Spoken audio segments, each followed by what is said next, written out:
Salut à tous, salut à toutes. Eh bien, comme toujours, Tidiane la puissance, je vais parler de ces jeunes, Sékou Traoré, qui est dans une situation critique, dans une situation pitoyable.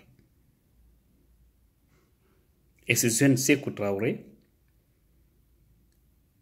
pour votre rappel, est un jeune qui a été accidenté par le cortège d'Alpha Condé au mois de mai 2015 à Zérékoré. Le jeune était à l'école, tranquillement en train d'étudier. Ils ont fermé toutes les écoles pour dire aux élèves de sortir, allez accueillir le président Alpha Condé. Parce que vous savez, c'est comme ça. Partout Alpha passe, c'est l'argent ou la force pour qu'il soit accueilli, c'est clair.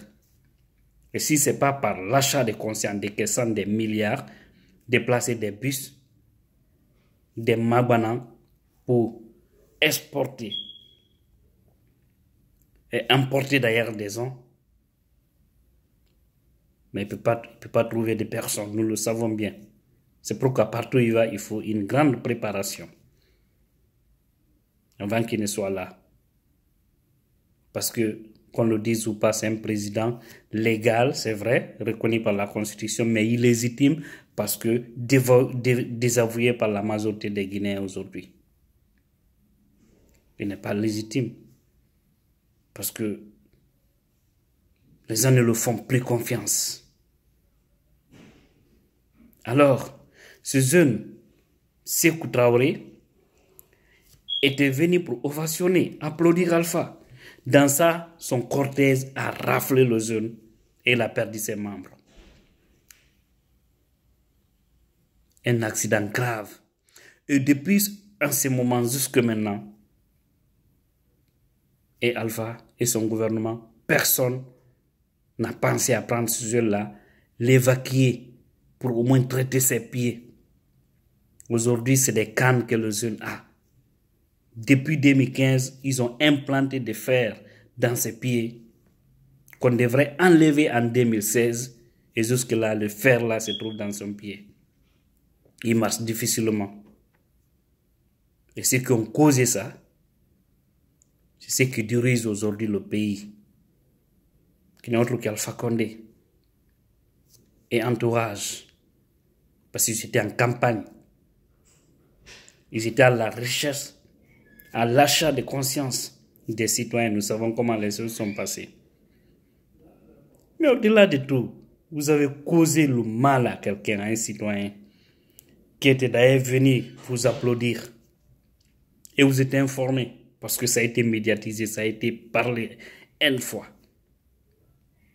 Mais incapable de prendre ce jeune-là, l'évacuer pour sauver sa vie. Parce que vous êtes la cause de la souffrance, la cause du malheur du jeune aujourd'hui. Et de surcroît, sa maman est une combattante du RPZ, du côté des Zérékoré. Sa maman est passée par tous les moyens pour rencontrer le président, y compris même le jeune, ou pour rencontrer les responsables, pour qu'ils puissent au moins s'occuper du jeune, parce que c'est des gens qui n'ont pas de moyens. Non, on les a barrés toutes les routes. Et sa maman qui l'aidait, aujourd'hui, elle aussi, elle est malade. Coussée. Ça veut dire le jeune est malade, sa maman est malade. Vraiment, ces gens-là, c'est pourquoi je dis ils n'ont pas de cœur. Ceux qui nous dirigent, ils n'ont pas de cœur. C'est l'impression que c'est du fer que Dieu a mis à la place de leur cœur.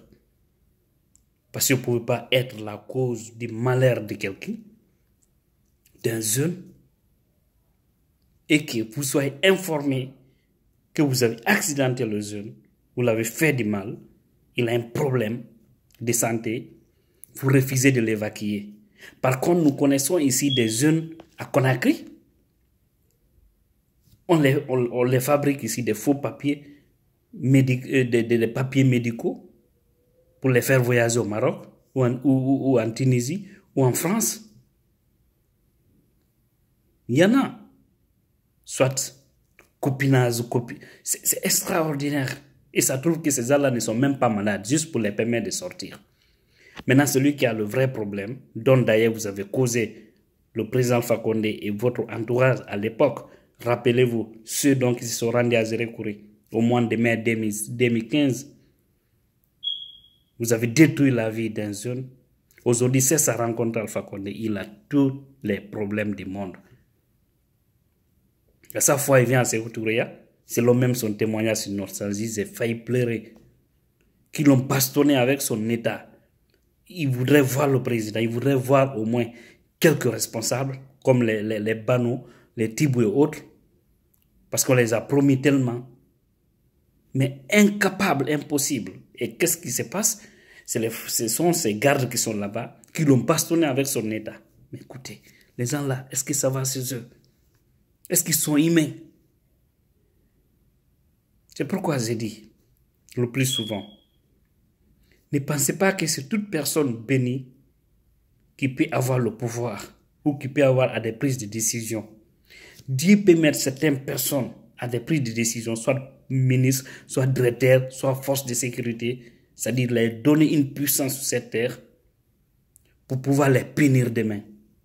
Parce qu'il y a des gens sur cette terre, quoi qu'on fasse, c'est des gens qui seront châtiés le jour de la résurrection. Ils n'ont pas peur de Dieu. Ils n'ont pas peur du péché. Sinon, comment abandonner un tel jeune qui cherche aujourd'hui à les rencontrer? Il passe par tous les moyens impossibles, lui parle la route. Au même moment, c'est des gâchis avec le contribuable guinéen. Débloquer des milliards, jetés comme ça.